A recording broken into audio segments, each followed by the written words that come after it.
Olá, meus amigos do canal Bicagalo, eu sou Leandro Cabido, jornalista e comentarista esportivo, dono do canal Fala Cabido, e eu estou aqui todas as semanas para falar um pouco mais sobre o Clube Atlético Mineiro. E essa semana aí tivemos algumas notícias importantes na qual eu vou comentar aqui. E já de cara, lógico, já quero que vocês se inscrevam aqui no canal Bicagalo, também deem uma passadinha lá no Fala Cabido, o link vai estar aqui na descrição. Bom, falando aqui já da semana agitada do Atlético, eu estou gravando antes do clássico contra o América, então ignorem completamente o que vai acontecer no clássico, porque na verdade eu acho que vai ter pouco impacto, tá? Então por isso que eu não estou me importando muito com o que vai acontecer no clássico, porque o que já aconteceu antes já é de suma importância para o que eu vou falar aqui. Bom, falando primeiro sobre as dívidas do Atlético, né? Que essa semana foram relatadas aí uma dívida que alcançou a marca de R$1 bilhão. E isso, na verdade, não é novidade para absolutamente ninguém. A gente já sabia dessa projeção já há algum tempo, em razão de várias situações que o Atlético já está envolvido, né? E isso é algo que o Atlético tem que se preocupar, já que com o investimento dos 4 R's, há uma sensação que a vida financeira do Atlético é boa, e isso é uma grande falácia, né? Uma mentira, inclusive, de quem fala essas coisas, porque não é. O Alexandre Matos, inclusive, quando ele deixa o Atlético, ele fala muito sobre isso, ele fala sobre a situação do Atlético financeira e que isso impacta diretamente no orçamento para a temporada 2021, já que o Sampaoli queria um investimento pesado ainda para a temporada 2021 e o Alexandre Matos preferia fazer aí uma questão de reordenação financeira para que não houvesse tanto impacto assim, mas ele saiu, chega o novo técnico, chega o Cuca, então isso foi meio que por água abaixo, assim também como o diretor Alexandre Matos saiu. A verdade é que R$1 bilhão assusta muito e não interessa muito se o Atlético está construindo um estádio e ele vale muito ou o elenco é X. A verdade é que esses ativos, eles são realocados, né? O ativo do estádio ele tá lá, ele vai ser rentável ao longo dos anos. Enquanto esse ativo não for de fato lucrativo, ele tá ali, ele vai ter que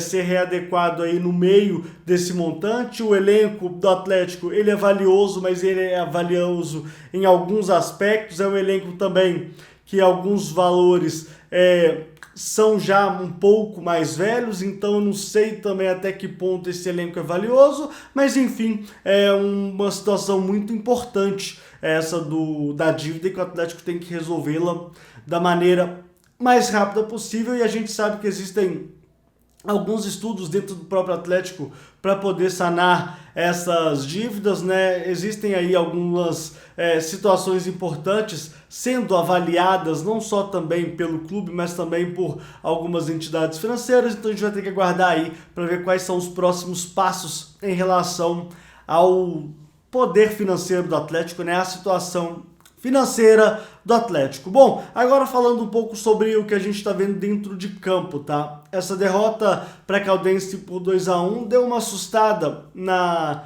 grande torcida do Atlético, mas de fato não sei se chega a amedrontar um pouco o torcedor, não. Eu acho que as pessoas precisam entender um pouco mais o contexto, sabe?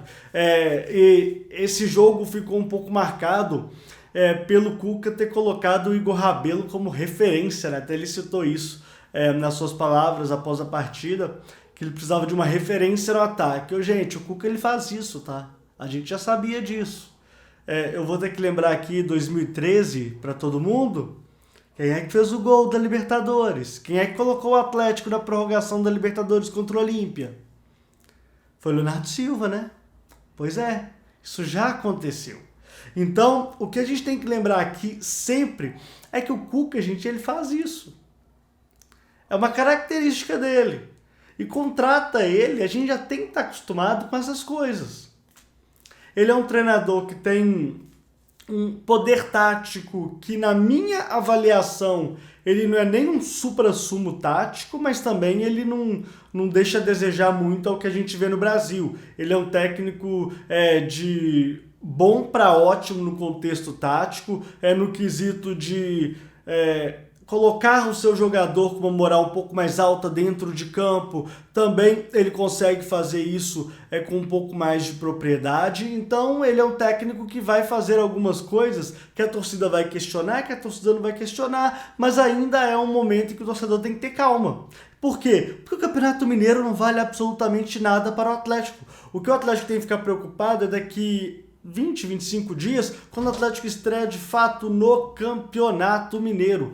Sem o Campeonato Mineiro, o Atlético não tem que ficar preocupado. O Atlético tem que ficar preocupado com a Libertadores e chegar lá na frente no Campeonato Brasileiro.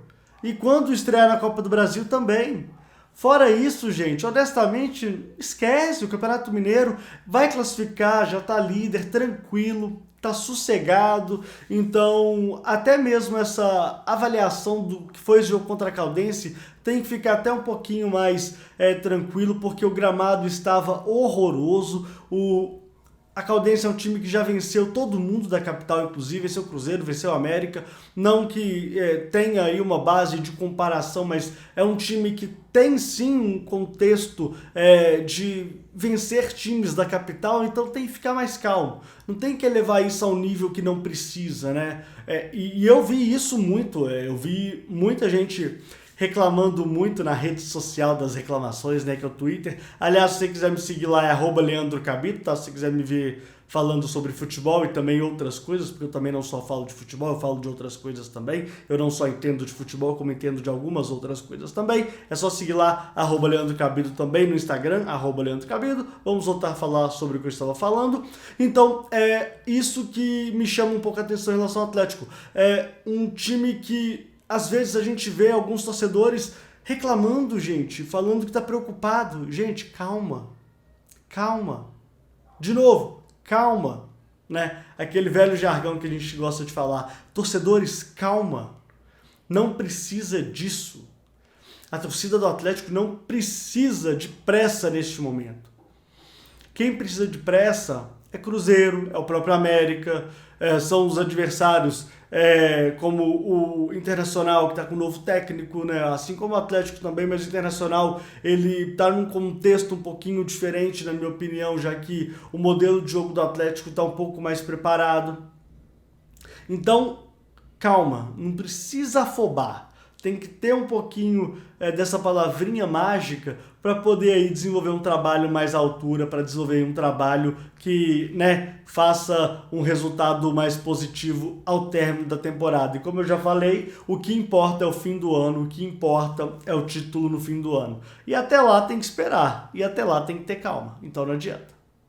Então é isso, meus amigos, não se esqueçam de se inscrever aqui no canal Bica Galo e também no Fala Cabido. Eu todas as semanas estou aqui para falar um pouquinho mais sobre o grande Clube Atlético Mineiro. Até a próxima, ó. Tchau!